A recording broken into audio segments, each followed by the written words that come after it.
নমস্কার প্রিয় ভক্ত বন্ধুরা, আপনারা দেখছেন জয় শ্রী মহাকাল। আজ আমরা এমন একটি প্রশ্নের সামনে দাঁড়িয়েছি যে প্রশ্নটা হয়তো আপনার মনেও এসেছে বহুবার। যখন বারবার চেষ্টা করেও ফল মেলে না, যখন পরিশ্রম করেও স্বীকৃতি আসে না, যখন মনে হয় চারদিকে দরজা বন্ধ, তখন আমরা চুপচাপ বলি আমার ভাগ্যটাই খারাপ। কিন্তু সত্যিই কি ভাগ্য খারাপ বলে কিছু আছে? শ্রীমদ্ ভাগবত গীতা কি ভাগ্যকে অন্ধ, নিষ্ঠুর, নিয়ন্ত্রণহীন শক্তি হিসেবে মেনে নিয়েছে, নাকি গীতার আলোয় খারাপ ভাগ্য আসলে অন্য কিছুর নাম?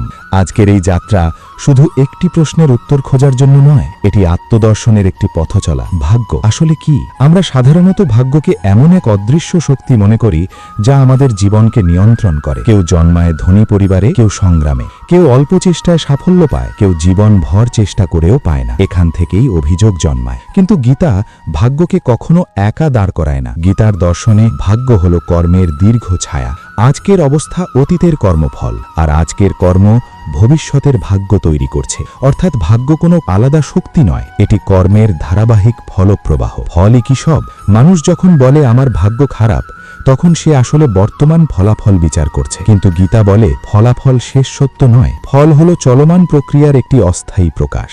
অর্জুনও যুদ্ধক্ষেত্রে দাঁড়িয়ে একই অনুভূতি করেছিল। তার কাছে তখন সবকিছু অন্ধকার, সামনে যুদ্ধ, পেছনে আত্মীয় স্বজন। সে ভেঙে পড়ে বলেছিল, এই যুদ্ধ জিতেও কি লাভ? তখন শ্রীকৃষ্ণ তাকে ফলের বাইরে কর্তব্য দেখতে শেখালেন। তিনি ফলের নিশ্চয়তা দেননি, তিনি সাহস জাগালেন। খারাপ ভাগ্য নাকি দায়িত্ব এড়ানো? অনেক সময় আমরা ভাগ্যের আড়ালে লুকাই, নিজের অক্ষমতা, ভয়, দ্বিধা ঢাকতে ভাগ্যকে সামনে রাখি। গীতা বলে কর্ম তোমার হাতে, ফল নয়। এই সত্যটা না বোঝাই আসল দুর্ভাগ্য। দুঃখ, অভিশাপ নাকি প্রস্তুতি? যখন জীবন বারবার আঘাত করে, তখন মনে হয় ঈশ্বর বুঝি শাস্তি দিচ্ছেন। কিন্তু গীতা ঈশ্বরকে শাস্তিদাতা হিসেবে দেখায় না, তিনি সুযোগ দেন, জাগরণ দেন। একটি বীজ যখন মাটির নিচে পচে যায়, বাইরে থেকে মনে হয় সব শেষ, কিন্তু সেই পচনের মধ্যেই অঙ্কুর জন্মায়। দুঃখ তেমনি। সুখে মানুষ ঘুমায়, দুঃখে মানুষ প্রশ্ন করে, আর প্রশ্ন থেকেই শুরু হয় সত্যের যাত্রা। ঈশ্বর সারথি, নিয়তি নন। অর্জুনের রথে শ্রীকৃষ্ণ ছিলেন, কিন্তু তীর ছোড়ার সিদ্ধান্ত অর্জুনকেই নিতে হয়েছে। ঈশ্বর দিশা দেন, কর্ম আমাদের। ভাগ্য খারাপ মনে হয় তখনই যখন আমরা ভাবি সব নিয়ন্ত্রণের বাইরে। গীতা নিয়ন্ত্রণ ফিরিয়ে দেয় অন্তরে। তুলনা দুঃখের বীজ। আমরা অন্যের জীবনের সঙ্গে নিজের জীবন তুলনা করি, সেখানেই হীনমন্যতা জন্মায়। গীতা বলে প্রত্যেকের পথ আলাদা, প্রত্যেকের শিক্ষা আলাদা। অর্জুনের ধর্ম অন্যের মতো ছিল না, তোমার পথও অন্যের মতো নয়। মন বন্ধু না শত্রু? ভাগ্য খারাপ লাগার বড় কারণ মন। মন যদি নিয়ন্ত্রিত না হয়, সে ভয় বাড়ায়। ভয় সিদ্ধান্ত নষ্ট করে, ভুল সিদ্ধান্ত ভবিষ্যতের কষ্ট তৈরি করে। এইভাবে ভাগ্যের দুষ্টচক্র তৈরি হয়। গীতা প্রথমেই বলে মনকে বোঝো, আত্মা ভাগ্যের ঊর্ধ্বে। শ্রীকৃষ্ণ অর্জুনকে স্মরণ করিয়ে দেন, তুমি শরীর নও, তুমি আত্মা। শরীরের উত্থান পতন আছে, আত্মা স্থির। এই উপলব্ধি এলে ভাগ্য ভয় দেখাতে পারে না। দুঃখ শিক্ষক। যে মানুষ কষ্টকে শত্রু ভাবে, সে ভেঙে পড়ে। যে মানুষ কষ্টকে শিক্ষক ভাবে, সে শক্ত হয়। গীতা দুঃখকে শত্রু বলে না, সে বলে সমভাবে গ্রহণ করো, এটাই যোগ। আশাহীনতা বনাম প্রত্যাশাহীনতা। ভাগ্য খারাপ হলে অনেকেই বলে আমি আর কিছু চাই না। গীতা বলে প্রত্যাশাহীন হও, আশাহীন নয়। প্রত্যাশাহীনতা মানে ফলের সঙ্গে নিজেকে বেঁধনা। আশাহীনতা মানে জীবন থেকে মুখ ফিরিয়ে নেওয়া। এখান থেকেই শুরু হয় গভীরতর উপলব্ধির পথ। ভাগ্য আসলে কি? এটি কি শাস্তি নাকি শিক্ষা? যখন মানুষ বারবার ব্যর্থ হয়, তখন কি সত্যিই সে পিছিয়ে পড়ে, নাকি তাকে অন্য পথে প্রস্তুত করা হচ্ছে? এই প্রশ্নগুলোর গভীরে আমরা এখন প্রবেশ করব। ভাগ্যকে আমরা প্রায়ই শেষ সিদ্ধান্ত হিসেবে দেখি, যেন একটা অদৃশ্য আদালত বসে আছে আর সেখানে আমাদের জীবন নিয়ে রায় ঘোষণা হচ্ছে। কিন্তু গীতার আলোয় দেখলে বোঝা যায় ভাগ্য কোনো রায় নয়, এটি একটি প্রবাহ। ব্যর্থতা আসলে কি? মানুষ যখন চেষ্টা করেও সফল হয় না, তখন সে নিজের পরিচয় বদলে ফেলে। আগে সে ছিল চেষ্টা করছি, এখন সে হয়ে যায় আমি ব্যর্থ। এই জায়গাটাতেই ভুল। গীতা কখনো মানুষকে ফল দিয়ে সংজ্ঞায়িত করে না। ফল হলো কর্মের বহিরঙ্গ প্রকাশ, কিন্তু মানুষের আসল পরিচয় তার চেতনা, তার উদ্দেশ্য, তার সাধনা। একজন কৃষক যদি বীজ বপন করে আর সেদিনই ফসল না পায়, সে কি নিজেকে ব্যর্থ বলে? না, সে জানে সময় লাগবে। আমরা জীবনের ক্ষেত্রে সেই ধৈর্য হারিয়ে ফেলি। আমরা চাই আজ পরিশ্রম, কাল ফল। গীতা বলে সময়কে শত্রু ভাবো না, সময় তোমার সহযাত্রী। ঈশ্বর কি পরীক্ষা নেন? ভাগ্য খারাপ হলে মানুষ প্রায়ই বলে ঈশ্বর আমাকে পরীক্ষা নিচ্ছেন। গীতা ঈশ্বরকে পরীক্ষক হিসেবে নয়, জাগরণদাতা হিসেবে দেখায়। তিনি পরিস্থিতি দেন, কিন্তু ভাঙা বা গড়া সেটা মানুষের হাতে। আগুন সোনাকে পরীক্ষা করে না, আগুন সোনাকে বিশুদ্ধ করে। দুঃখও তেমনি। যদি আমরা কষ্টকে শাস্তি ভাবি তবে আমরা ক্ষোভে ভরে উঠি, যদি তাকে প্রস্তুতি ভাবি তবে আমরা শক্ত হই। কেন আমার সঙ্গে এমন হচ্ছে? এই প্রশ্নটা মানুষের মনে সবচেয়ে বেশি জ্বালা সৃষ্টি করে। গীতা এই প্রশ্নকে ঘুরিয়ে দেয়। সে বলে, এখন তুমি কি শিখছ? জীবনের প্রতিটি পুনরাবৃত্ত দুঃখ একটি অসমাপ্ত শিক্ষার ইঙ্গিত। যদি একই ভুল বারবার হয় তবে ভাগ্য নয়, শিক্ষা এখনো সম্পূর্ণ হয়নি। তুলনার ফাঁদ। ভাগ্য খারাপ মনে হওয়ার বড় কারণ হলো তুলনা। সে পেয়েছে, আমি পাইনি। সে এগিয়েছে, আমি পিছিয়েছি। কিন্তু গীতা বলে প্রত্যেকের ধর্ম আলাদা, প্রত্যেকের সময় আলাদা। অর্জুন যদি ভীমের শক্তির সঙ্গে নিজের তুলনা করত তবে সে ভেঙে পড়ত, কিন্তু শ্রীকৃষ্ণ তাকে তার নিজের ধর্ম স্মরণ করিয়ে দিলেন। তোমার জীবন অন্য কারো প্রতিযোগিতা নয়, এটি তোমার নিজস্ব যাত্রা। ভয় ভাগ্যের ছায়া। ভাগ্য খারাপ মনে হলেই ভয় বাড়ে। ভবিষ্যতের ভয়, আবার ব্যর্থ হওয়ার ভয়, মানুষের কথা শোনার ভয়। ভয় কোথা থেকে আসে? গীতা বলে আসক্তি থেকে। যা হারানোর ভয় আছে সেখানেই ভয় জন্মায়। যদি নিজের পরিচয়কে সাকসেসের সঙ্গে বেঁধে রাখো তবে ব্যর্থতাই তোমার সবচেয়ে বড় শত্রু হবে। কিন্তু যদি নিজের পরিচয়কে চেতনার সঙ্গে যুক্ত করো তবে কিছু হারালেও তুমি ভেঙে পড়বে না। মনকে জয় না করলে ভাগ্য বদলায় না। মনই মানুষের বন্ধু, মনই শত্রু। ভাগ্য খারাপ লাগার সবচেয়ে বড় কারণ বাইরের ঘটনা নয়, অভ্যন্তরীণ প্রতিক্রিয়া। একই পরিস্থিতিতে দুজন মানুষ ভিন্নভাবে প্রতিক্রিয়া দেয়। একজন ভাবে শেষ, অন্যজন ভাবে নতুন শুরু। ঘটনা একই, ভাগ্যের ফলাফল আলাদা, কারণ মন আলাদা। গীতা প্রথমেই মন নিয়ন্ত্রণের শিক্ষা দেয়। মনকে শাসন না করতে পারলে কর্মও স্থির হয় না। গ্রহণ মানে হাল ছেড়ে দেওয়া নয়। অনেকে ভাবে যা হচ্ছে মেনে নাও মানে হাল ছেড়ে দেওয়া, কিন্তু গীতা গ্রহণকে দুর্বলতা বলে না। গ্রহণ হলো বাস্তবকে স্বীকার করা। যে বাস্তবকে স্বীকার করে না সে তাকে বদলাতেও পারে না। অর্জুন প্রথমে যুদ্ধ অস্বীকার করেছিল, শ্রীকৃষ্ণ তাকে যুদ্ধের বাস্তবতা গ্রহণ করতে বললেন, তারপরই সে শক্ত হলো। গ্রহণ মানে আত্মসমর্পণ। আত্মসমর্পণ মানে পরাজয় নয়, আত্মসমর্পণ মানে অহংকার ভেঙে সত্যের সামনে দাঁড়ানো। আশার ভিত। ভাগ্য খারাপ হলে মানুষের সবচেয়ে বড় ক্ষতি হয় আশার ভিত। বাইরের কষ্ট যতটা না ভাঙে, ভেতরের আশাহীনতা তার চেয়েও বেশি ভাঙে। গীতা আশাকে ফলের সঙ্গে বাঁধতে নিষেধ করে, সে আশাকে চেতনার সঙ্গে যুক্ত করে। যতক্ষণ তুমি সচেতন ততক্ষণ তুমি পথে আছো। পিছিয়ে পড়া বলে কিছু নেই, আছে থেমে যাওয়া, আত্মসম্মান। ফলের ঊর্ধ্বে। ভাগ্য খারাপ হলে মানুষ নিজের মূল্য নিয়ে সন্দেহ করে। আমি কি অযোগ্য? আমি কি ব্যর্থ? গীতা বলে তুমি ফল নও, তুমি চেষ্টা। যদি তুমি সততা নিয়ে চেষ্টা করো তবে তোমার সম্মান অটুট। পরিস্থিতি সম্মান দেয় না, চরিত্র দেয়। দুঃখের গভীরতা। কষ্ট মানুষকে কঠোর করে না, কষ্ট মানুষকে গভীর করে। যদি সে কষ্টকে বুঝতে শেখে। যে মানুষ নিজের যন্ত্রণাকে বোঝে সে অন্যের যন্ত্রণাও বুঝতে পারে। এই বোঝাপড়াই মানবিকতা। জীবন দৌড় নয়। আমরা জীবনকে প্রতিযোগিতা বানিয়ে ফেলেছি, কে আগে কে বেশি। গীতা বলে জীবন দৌড় নয়, জীবন যাত্রা। কেউ আগে পৌঁছায়, কেউ পরে, কিন্তু গন্তব্য এক, সচেতনতা। এখন প্রশ্ন হলো, যদি সবই কর্মের ফল হয় তাহলে কি আমরা পূর্ব নির্ধারিত পথে চলছি? আমাদের কি সত্যি স্বাধীনতা আছে, নাকি সবকিছু আগেই লেখা? ভাগ্য আর স্বাধীন ইচ্ছার এই রহস্য গীতার অন্যতম গভীর আলোচ্য বিষয়। সেই জায়গাতেই আমরা এখন প্রবেশ করব। আমরা এখন এমন এক গভীর প্রশ্নের সামনে এসে দাঁড়িয়েছি যা মানুষের মনকে যুগ যুগ ধরে ভাবিয়েছে। যদি সবই কর্মফল হয়, যদি আজকের অবস্থা অতীতের ফল হয়, তবে কি আমাদের কিছুই করার নেই? সব কি আগেই নির্ধারিত? তাহলে চেষ্টা কেন? ভাগ্য বনাম স্বাধীন ইচ্ছা। গীতা এখানে অত্যন্ত সূক্ষ্ম একটি সত্য সামনে আনে। অতীতের কর্ম বর্তমান পরিস্থিতি তৈরি করে, কিন্তু বর্তমানের সিদ্ধান্ত ভবিষ্যৎ নির্ধারণ করে। অর্থাৎ পরিস্থিতি পূর্ব নির্ধারিত হতে পারে, কিন্তু প্রতিক্রিয়া নয়। ধরা যাক তুমি এমন এক পরিবারে জন্মেছ যেখানে সংগ্রাম বেশি। এটা তোমার নির্বাচিত নয়, কিন্তু সেই সংগ্রামকে তুমি অভিযোগে বদলাবে নাকি শক্তিতে রূপান্তর করবে, এটা সম্পূর্ণ তোমার হাতে। গীতা বলে মানুষ পরিস্থিতির দাস নয়, সে প্রতিক্রিয়ার কর্তা। অর্জুনের দ্বিধা। অর্জুন যুদ্ধক্ষেত্রে দাঁড়িয়েছিল এমন এক পরিস্থিতিতে যা সে বেছে নেয়নি, কিন্তু শ্রীকৃষ্ণ তাকে একটি কথা স্পষ্ট করে বললেন, পরিস্থিতি তোমার হাতে নয়, কিন্তু কর্ম তোমার হাতে। যদি অর্জুন বলতো সবই ভাগ্য, আমি কিছুই করব না, তাহলে সে নিজের স্বাধীনতাকেই অস্বীকার করত। ভাগ্যের আড়ালে লুকিয়ে থাকা সহজ, কিন্তু গীতা মানুষকে সাহসী করে। প্রতিক্রিয়াই ভাগ্য বদলায়। একই কষ্ট দুজন মানুষকে দুইভাবে বদলে দেয়। একজন ভেঙে পড়ে, অন্যজন জেগে ওঠে। ঘটনা একই, ফল আলাদা, কারণ তাদের ভেতরের সিদ্ধান্ত আলাদা। গীতা শেখায় তোমার প্রতিক্রিয়াই তোমার ভবিষ্যতের বীজ। আসক্তি দুঃখের মূল। ভাগ্য খারাপ মনে হওয়ার অন্যতম কারণ হলো আসক্তি। আমরা ফলের সঙ্গে নিজেদের জুড়ে দিই। আমি এই কাজ পেতেই হবে, এই সম্পর্ক থাকতেই হবে, এই স্বপ্ন পূরণ হতেই হবে। যখন তা ভেঙে যায় আমরা বলি ভাগ্য খারাপ, কিন্তু গীতা বলে আসক্তিই দুঃখের মূল। স্বপ্ন দেখো, পরিশ্রম করো, কিন্তু ফলকে শর্ত বানিও না। স্বপ্ন দিশা হোক, শিকল নয়। পুনরাবৃত্ত দুঃখ। একটি বিষয় খেয়াল করলে দেখা যাবে কিছু সমস্যা জীবনে বারবার ফিরে আসে। একই ধরনের সম্পর্কের ভাঙন, একই ধরনের আর্থিক সমস্যা, একই ধরনের মানসিক দ্বন্দ্ব। গীতা বলে পুনরাবৃত্ত দুঃখ মানে অসমাপ্ত শিক্ষা। যতক্ষণ না শিক্ষা সম্পূর্ণ হয় ততক্ষণ পরিস্থিতি বদলালেও ফল বদলায় না। ভাগ্য নয়, বোঝাপড়ার অভাবই এই পুনরাবৃত্তির কারণ। অহংকারের ভাঙন। ভাগ্য খারাপ হলে মানুষের অহংকার ভেঙে যায়। যা আমি নিশ্চিত ভেবেছিলাম তা হারিয়ে যায়। যাকে আমি নিজের শক্তি ভাবতাম তা ব্যর্থ হয়। এই ভাঙন খুব কষ্টদায়ক কিন্তু প্রয়োজনীয়, কারণ অহংকার যত বড় হয় সত্য তত আড়াল হয়। ভাগ্য অনেক সময় আমাদের অহংকার ভাঙতে আসে, ভাঙার পরেই নির্মাণ শুরু হয়। আত্মদয়া বনাম নম্রতা। দুঃখের পরে মানুষ দুই পথে যায়। এক পথ আত্মদয়া, আমি অসহায়, আমার কিছুই হবে না। অন্য পথ নম্রতা, আমি শিখছি, আমি বাড়ছি।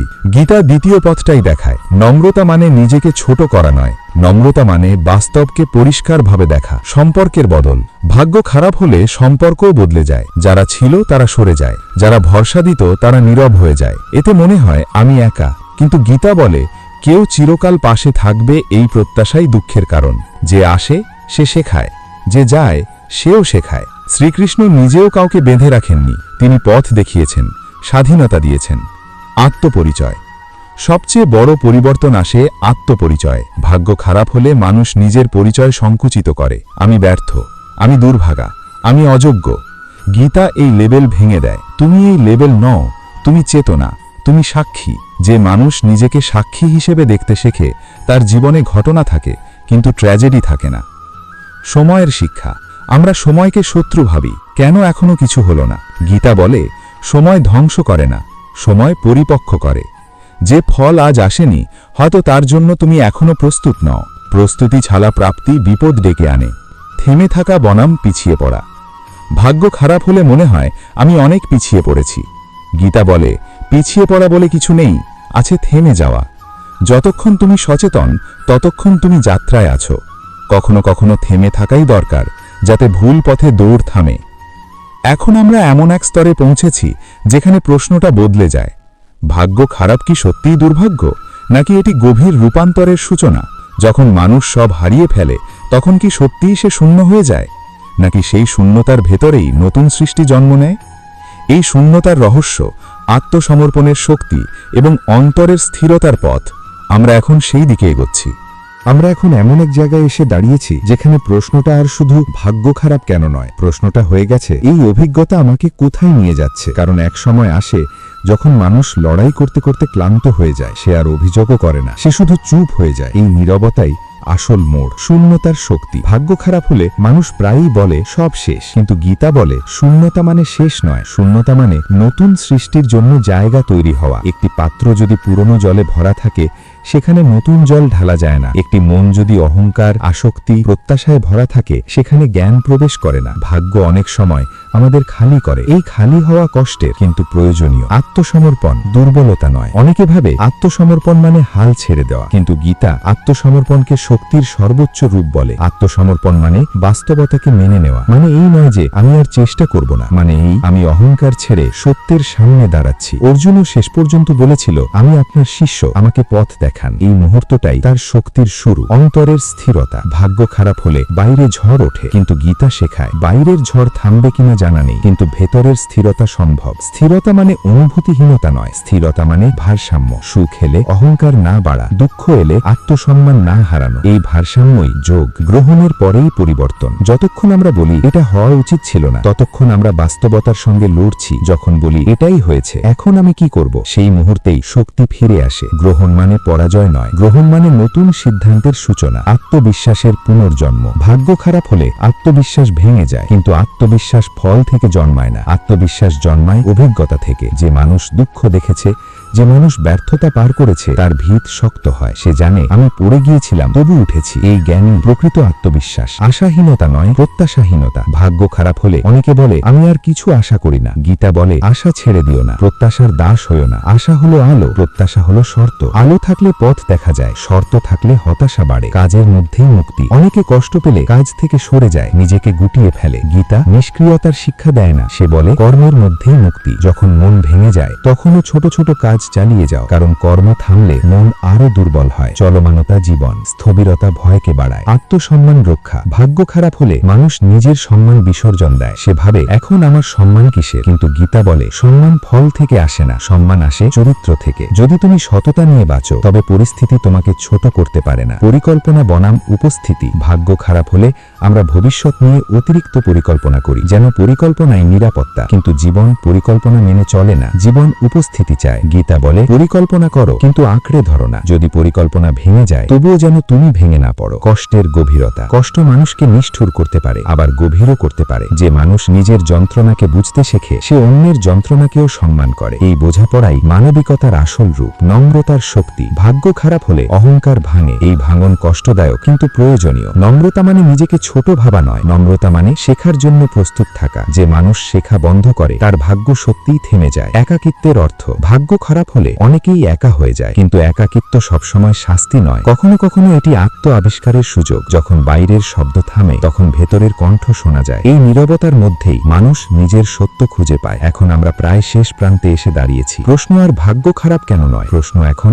আমি এই অভিজ্ঞতা দিয়ে কি হব। কারণ গীতা শেষ পর্যন্ত ভাগ্য নিয়ে কথা বলে না, মানুষের রূপান্তর নিয়ে কথা বলে। ভাগ্য যদি কষ্ট দেয় তবে কি সেই কষ্টই আমাদের সবচেয়ে বড় শিক্ষক? ভাগ্য কি সত্যিই আমাদের বিরুদ্ধে নাকি আমাদের গড়ে তোলার জন্যই কাজ করছে? এই চূড়ান্ত উপলব্ধি, এই যাত্রার সমাপ্তি এবং আসল উত্তর, আমরা এখন তার দিকে এগোচ্ছি।